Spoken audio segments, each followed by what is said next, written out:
Make sure my phone's off and all right, Grasshopper. So we got a special treat here. We never usually do a show on Saturday or the weekends at all, but this is for a special reason. This is Ben Driebergen. So he and I were both on. Did I say that right? Driebergen? Close. Driebergen. Driebergen. I was close. Right. Yeah, there you go. You guys may notice him. You may not recognize him with the big beard on and everything, but he was. What season did you win on Survivor? So I went on season 35 and won that one, Heroes, Healers, Hustlers, and then also went on season 40 as well. Right. So when I went on Survivor, they asked you who's your favorite player that you watched, and mine was the big man here. It was Ben. So Ben was, and again, I need to thank you. Thank you for your service. Ben served in the Marines for 3.5 years, so thank you very much. And so that was part of the reason Ben was my favorite. But the other part was, if you ever watch the show, if you're Survivor fans, he got in trouble in the game. Because he's being too mean. No, I don't want to. But it was, but he was pretty clear he was going to get voted out, and he had to go find an idol. So if people are familiar with Survivor, the idols, if you find one, it's immunity idol. When you get to the tribal, whatever they call it, when they go to vote you out, if you've got this idol in your hand, then they can't vote you out. So he stayed up all night. Rest and went to sleep. He stayed up all night. I was like, yeah, that's my man. So, and then we contacted each other, I think on Instagram, and we both ended up like, we were both our favorites. Whenever he played hockey when he was younger and everything too. So good to see you, bud. How you doing? Good to see you. Good to see you. And thanks for having me on. And thanks for that lovingly awesome intro. And I just want to thank you for everything you do. You know, I'm a big time hockey fan. And when I found out you were on the show, you were my favorite as well. So it's awesome to finally get to do face-to-face chatting with you here. It is true, right? Yeah. It was a blast. I don't know about you. I love playing. It was, I lost, I don't know how much weight did you lose when you're out there? So I lost, let's see, my first season, I went in at 220 and came out at 190. So I lost 30 pounds in 39 days. Wow. And then this last one, I went in at 190 and came out at 178, I think, or something like that. How far did you get in the last one? I went to 5th place. So got to 5th. My alliance, 2 cops, Tony and Sarah.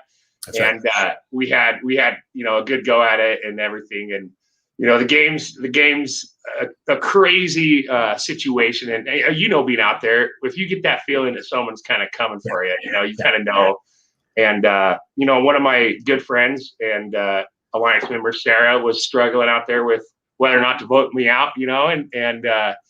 I looked at her and was like, hey, no matter what happens, we're still going to be friends. If you need to do what you got to do, and I'll still love you. And so, I went out in 5th with my head held high, and my alliance member, Sarah and Tony went and made fire together, and then Tony ended up winning. So, I mean, it was obviously I would have loved to win, but when the dice don't fall, they don't fall. So. Yeah. I liked Tony in one way, but I couldn't play the game he played, especially the first time. Like he backstabbed everybody. I mean, he was flipping around and lying to everybody, but he got away with it. I mean, I was surprised people let him go, but yeah. What was your favorite part of playing the game? And I guess my second question would be, how did you get on the show? Were you a fan of the show, or? So I'll go first with how I got on the show. Jerry Bruckheimer, the producer, I think he owns a piece of Amazing Race, Big Brother, and Survivor. He's connected somehow. So he came to the NHL and asked to get 2 older guys to go on Amazing Race. And it wasn't just me. They came and asked me, but I couldn't find. I got in trouble because I said this publicly. I couldn't find any old friends that were still in shape or anything. So I got interviewed. I got interviewed, and I said that, and all my old buddies are like, "Oh, thanks a lot, Tom. That's great." Oh my god. So then I had a guy helping me. He said, "Well, why don't we regroup here and think about Survivor?" And I was kind of hesitant to do Survivor because all my True Grit Life stuff, it's all about integrity and telling the truth and all this stuff. But I wrapped my head around it. Listen, I'll go play the way I want to play. I mean, Ben, you play the way you want to play. Tony plays the way he wants to play. There's all these different strategies. So I really tried to build an alliance. Like that was my big thing. I wanted to try to stay true to what I was saying. In fact, Elaine that I got to be form my first alliance with, we both grew up in farms and everything. And we had 2 guys. We had Ronnie and Aaron were going after her because she was so popular. So I wanted to show her that I was going to fight for her. So we set up Ronnie. We had a blind side on Ronnie that he didn't see coming at all. Right. So that was actually, I asked, to ask the question, I would say tribal council. I probably enjoyed tribal council the most. Like, it was fun, right? That was strategy and everything, talking. Yeah, it's good. It's like the one time we had Karishma. It was, can't remember who was. Vince had an idol in his pocket. He'd gone to see Boston Rob and Sarah. So we knew he had an idol in his pocket. So we wanted to make it look like we were going after Karishma. So the guys like Aaron and I really went after her hard. We were picking on her and all this kinds of stuff. And we did it good enough, though, that Vince kept the idol in his pocket. So that was kind of fun doing all that stuff. I enjoyed that. Yeah. It's crazy. It's crazy when you get to go and have a plan and have it work out to flush an idol or, vote someone out with one. And it's a lot of fun. It is. And the way, tribal is set up with all the fire, and they work so hard to make that as beautiful and as amazing as ours was an old shipping yard on 35 for like cane sugar and stuff. So there's tracks on the ground and carts. It was really realistic, right? I mean, it was really cool sitting there and even if it started to rain or something like that, or the birds were flying around, and it was No, I enjoyed it. I love playing. It was really good. I was the same as you. So for me, I'd formed my alliance with who was it? With Aaron, Elizabeth, Missy, and Elaine. Yeah, that's right. So I had 4 people. So the 5 of us formed an alliance. So then the tribe swap comes. So all 4 of the people I formed the alliance with are now over in the other tribe. So I'm screwed.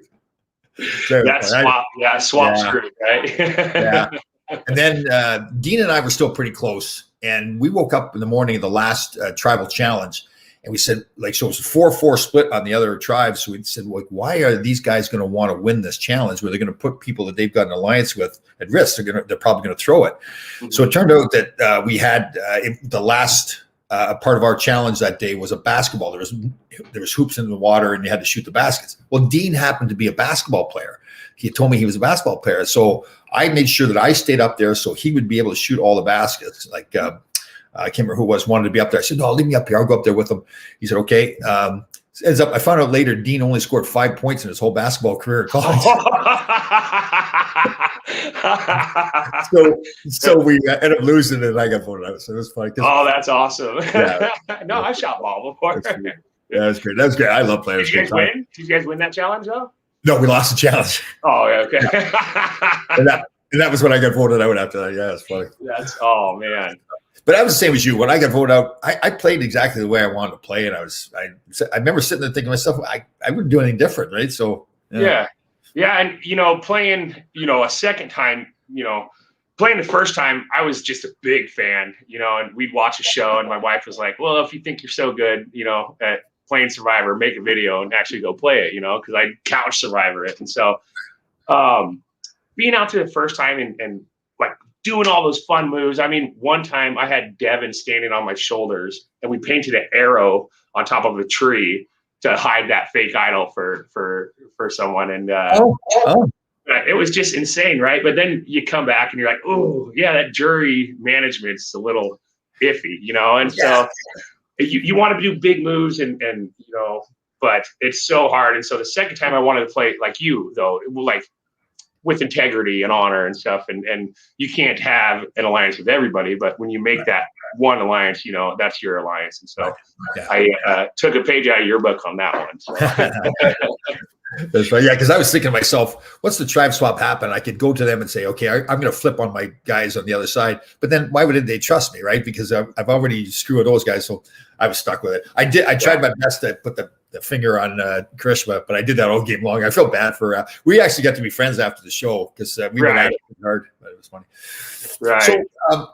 So Survivor's great. So 3.5 years in the Marines, and you now went out and you were on a documentary for traumatic brain injuries that we were talking about, right? Correct. Yes, traumatic brain injury and PTSD. Right. Worked with a bunch of other vets, but Jerry Scher, she's an Emmy Award winning director. And then Andrew Marr, who's a Army Ranger, he's the one that actually wrote the book. And then Dr. Mark Gordon, who's a renowned worldwide doctor, Joe Rogan's doctor and all that fun stuff. But as a team, they're working together to develop more healthier medications and more natural stuff for, people with traumatic brain injury. So it's been very humbling and fortunate to be able to help people and bring, my story to light. And I've had people not only from military backgrounds, but, of abuse and, car accidents and stuff like that reach out. And, people that traumatic injuries doesn't have to be combat. It could be a lot of other stuff. And so that part of Survivor has been very rewarding in a sense that, opening yourself up and being able to help someone through a story of your hard times and seeing how good, you're doing after it. It helps a lot of people out. So it's pretty neat. I really noticed you talk about your situation yourself and help other people, right? Because actually we're planning on doing, and you're going to get involved in this, another former player, this Corey Hirsch, great guy. He had some mental health issues when he played. He's all fixed up now, and he's a real advocate now for mental health, particularly. He lives up in Canada, so up there, but he wants to do something like he was thinking of the telethon at first, but something to bring awareness to all the suicides, all the mental health issues, the CTE, all that stuff. Yeah. And one of the big things I think I really believe is guys like you and I. So you served in the military. I played in the NHL. Guys that are supposed to be, people view us as being these tough men, right? Yeah. Yeah. So when we can get up and talk about how our feelings about what's going on with us, hopefully it's then easier for other people. They don't have to suffer through it all by themselves, right? And even go as far as suicide. So we're going to try to pull this all together. I think September is Suicide Prevention Month. I think it is. So we're going to try to do something up toward there. But doing it really helps. Like with somebody like you, that's your background, that you've been on TV, you were a Marine, and you're able to step up and talk about issues that you have. It really helps other people, right? Right. And when I first got out, there was never, it wasn't as aware and in the forefront of how it is now. There wasn't that much data on it. And so I had to learn by myself, and I went and lived in Wyoming for a while. I lived in Alaska for a while and went out in the mountains and really had to figure it out. And so being able to come back and kind of have my feet on the ground and then start my beautiful family with my lovely wife, Kelly, and, my 2 kids, and then get to go on TV. And, all of this journey is for a reason. And my 2 kids and my wife are number one, but to help other people out and to save someone from killing themselves, I think is the biggest objective at this point, because there's so much help out there, and guys like you and I being able to stand up and show vulnerability is hey, we're just like everyone else, and it's pretty relatable, I feel like.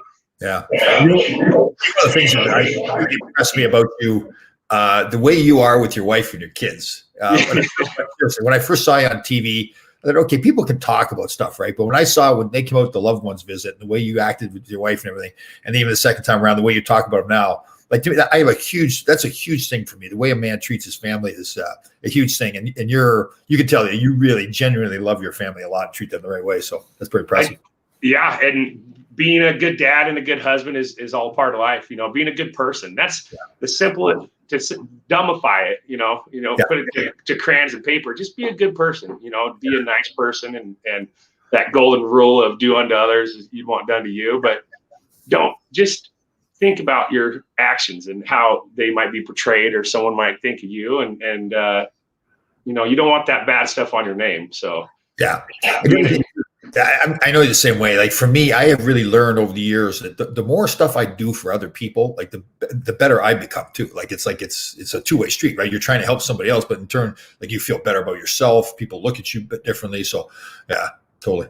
Yeah. And, and if you're struggling, upstairs and fighting your demons, and you don't know where to start out by helping someone else, and don't put a Band-Aid. You still got to figure out what's going on up there. But if you get so spun up and, help someone carry the groceries into their car, or something simple. It doesn't have to be like a $5,000 whatever. Just a simple act of kindness goes a long way. And especially in this day and age, and so, it's fun. It's so much fun. It's so rewarding. And smiles are $1 million.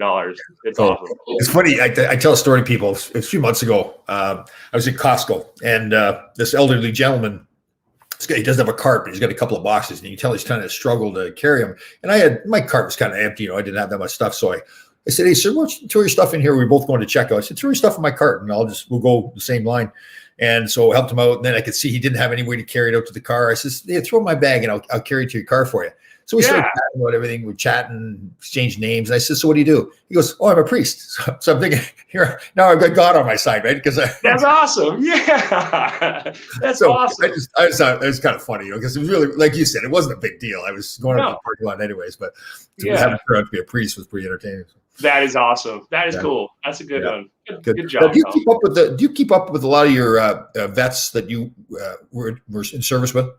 Yeah. In fact, there's a reunion coming up, so we might try to go down to that. But I just met up with my buddies that I served with, and we had lost one of our people, but I had lost one, and so we all met up in Spring, Texas, together for the first time in 13, 14 years, something like that, and went and saw Blake and drank a beer with him, and told him we missed him, and then we all got together and talked about the old times. I think the first night I was down there, I went to bed at like 6 a.m. So it was so good to catch up, and for me, being able to see my buddies and help them out, but they also helped me out too, and you know how you talk to your buddies from like the hockey, the league and everything. And that's the same way it is for us. Like, we can't talk to other people the way we can talk to it. So it's just nice to be around it. I do. I've done some shows with some Navy SEALs too, and they started calling me brother. And I was like, the same thing, like in the hockey world, we have a certain way we talk to each other. Like, it's almost like you have to earn your way into that brotherhood, right? Yeah. So when they start calling me brother, I pulled one guy aside. I said, can I call you brother too? Like, am I allowed to be part of your group? Yeah. So we're all brothers. Yeah. Yeah. That's the way it works. That's awesome. Yeah. And that is true too, right? Because I think we're all like that. You grow up and you grow into this life where the guys beside you are like your brothers, especially when you're in battle, right? You're relying on him to save you, and he's relying on you to save him. And then when all of a sudden, when you're gone from that, and that's no longer a part of your life, it's something you miss in your life too, right? It is. Your first point. Yeah, we are brothers and sisters out there, and you rely on your brothers to protect you, and they rely on you. Oh man, what was the second part? What was the second? Well, once you leave, then you miss that part of that life, right? Yeah. When you're in a combat area, combat zone, or anything like that, and you are willingly putting yourself in there, it's probably the biggest rush I've had in my entire life. You're scared, everyone's scared. But it is the adrenaline from it, is so high, and it peaks so good. And it's such a scary situation, but that's where all of our dark humor comes from. Right. And, and it's because everybody's scared, and only dirty, funny, horrible jokes are going to make us like somewhat cracking. But so then you come back from that, right? And what do you do inside of a civilian world that gives you that adrenaline? And I chased that for a long time. I rode bulls. I raced like race cars, like legit race cars. Got my NASCAR license in 2018. Yeah, just for the home track. I did it 1 year after I had won, because that was my dream, right? My dream was to go be a Marine. I wanted to go on Survivor. And then I remember being a kid at our local track being like, one day I'm going to race, one of these cars. So my first race car was a Mustang, like an old 83 Mustang. My second one was a Pinto, like a 1979 Pinto. And then, I won Survivor and got myself a pretty good looking race car, actually. So that's right. Yeah, it wasn't happening if I didn't win, but I didn't, wreck it. And I was able to go out and race a couple races, and then realize that if you wad that thing up into the wall, it's about 15 grand just gone. Right. And I'm not that kind of guy. So I went ahead and sold it. I was like, I wouldn't be able to sleep if I did that, so. See, I like that. And that was a big part of my life too, that I feel like I chased all my dreams. Like, if I had something to do, I wasn't going to sit around. Like, people have a bucket list, right? So they're waiting until somebody tells them they're going to die before they start doing all the things they want to do. Like, no, I like you. I want to do it. You want to go on Survivor. You want to be a Marine. You want to get a race car. So I'm going to go do it. Right. I'm going to do it. And that's the thing. And that's a drive. Anybody can do anything they want. It's not going to be easy. It's not going to be given to you. You're going to have to work for it. But if you put your mind to it, you can do anything you want to do and make it happen. You just got to make it happen. Do it. Don't run people over. Don't get ran over, but follow your dreams. It's America. This is the greatest country we live in, or in the world, and I've seen and been around the whole entire world, and America truly is, as much of as hiccups we've had in the past couple of years, we still are the greatest country, and we just need to keep it that way and be kind and understanding and compassionate to each other, and just don't be a dick. Yeah. I was born and raised in Canada. I became a citizen of the U.S. And I really feel like I'm a real patriot. Like the politics to me, I'm with you. I mean, the physical country itself, the Grand Canyon, the Rocky Mountains, the ocean, beaches, this country is incredible. You don't have to go anywhere. You can just stay right here. And like, you're right. There's so many fantastic people doing great things for other people every day. And I don't blame the media, but that's not newsworthy, right? We always hear the bad stuff all the time. And the bad stuff is there. There's no question. There's racism, all that kinds of stuff. But I'm with you. I love being in this country. I'm proud to be in this country, and it's fantastic. Yeah. And like you said, too, it's like, if you really want to reach them, I'm going to use an example on Survivor there. Like, I thought you actually screwed up the first time because I can't remember. They all get mad at you because you're being too bossy or something like that. And I was like, oh, Ben, stop.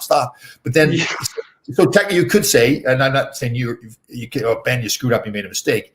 But you didn't just sit there and say, oh, I made a mistake, I'm done. You went and continued to fight to make up for what appeared to be a mistake, right? And you did. You went and found the idol. I think that's the same in life, right? You are going to make mistakes in life. It's just a fact of life. Nobody's perfect. Everybody makes mistakes. And it's what you do after that mistakes happens, right? Like, you're sitting there feeling sorry for yourself, nothing's going to happen. If you get up, go find the idol, for God's sakes, right?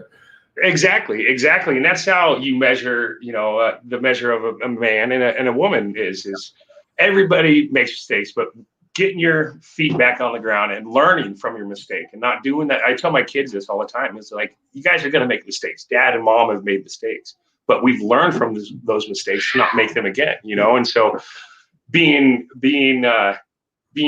educated on your screw ups is probably like what everybody should be trying to figure out how to do at this point. And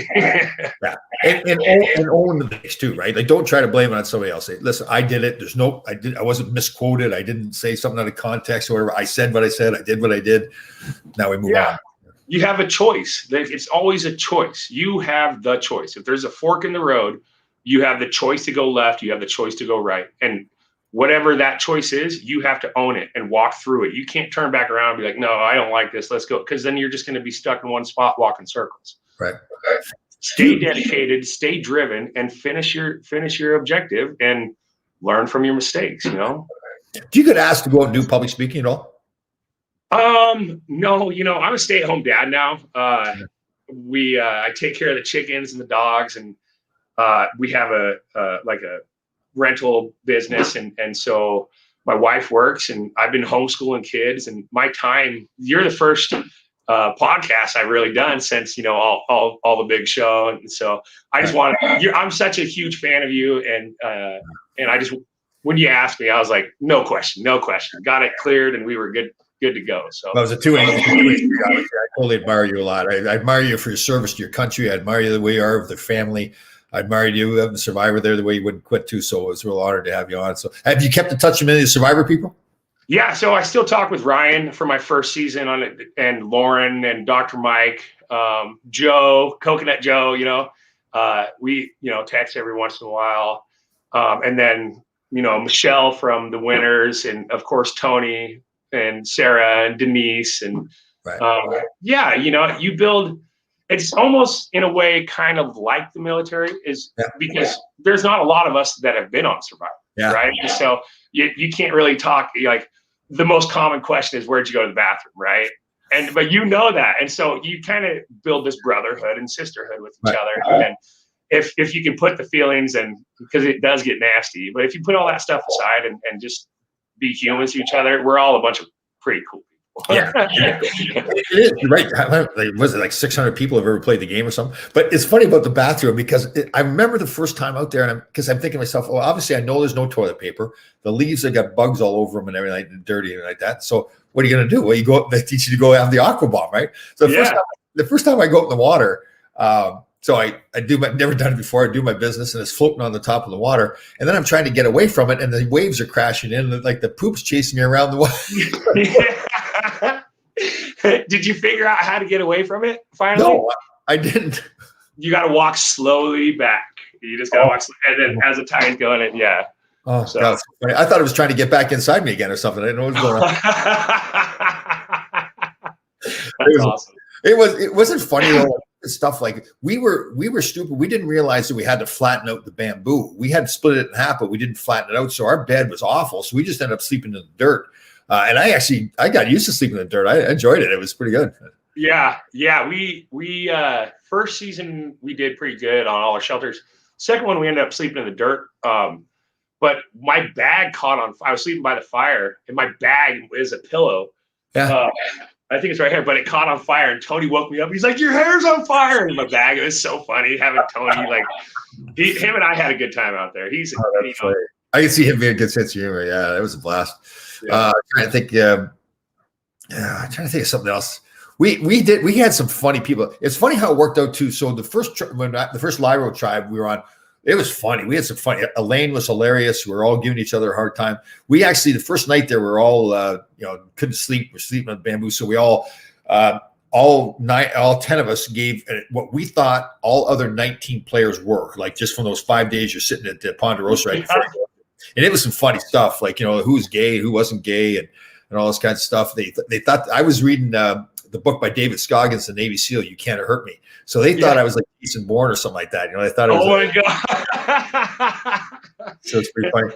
Then we got so I was the oldest guy out there. So Elaine started calling me pops and dad. And she would say things. Listen, now wake him up every couple of hours to make sure he still has a pulse and all this stuff. Oh my God! Yeah. I want to meet her. I want to drink. She's on my drink a beer list. Oh yeah, absolutely, no question. Yeah. So at one point, the first night, they asked me to say a nighttime story, a bedtime story. So like 2 weeks before, I was out for a morning march, and I was just thinking about, I was being a smartass. I had sockeye salmon the night before, so I said, let's make up this story about how sockeye salmon was invented. So I said, okay, I'm going to tell them the story. And I said, so we were on this fisherman was on this island, this tiny island. And the island was called Jimshu. So I was saying Jimshu, but I say it really quick. So I could tell. So I tell the story. As soon as I tell the story, you can tell half the guys that knew that I was being a smartass, and the other half were like, they're hanging on every word. Here's this old man, or this old intelligent guy. So I go to say, well, this fisherman had a bad eye, and all of a sudden this sock floated in from the ocean, and he thought it was to put his salmon inside the sock. So he puts the salmon inside the sock. It's time to eat the salmon. He takes it out of the sock, and then he rubs the sock on his eye, and his eye was healed. So now they called it the sockeye salmon. Oh my God. So I told this story. So half the group knows that I'm just being a smart ass, and the other half thinks that I'm really being serious. So it was hilarious. It was good. That's awesome.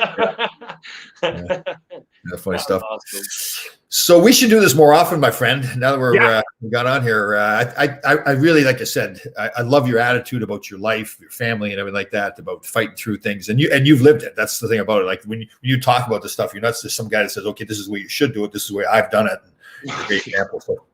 Yeah, well, we've all gone through our situations, and everyone's reality is their reality, and if my reality can help other people, then I'm there for it. If you need help on your thing in September, reach out. If you need help next week on something, you let me know, and hopefully we can get this thing together. Me, you, and Elaine could go meet up somewhere.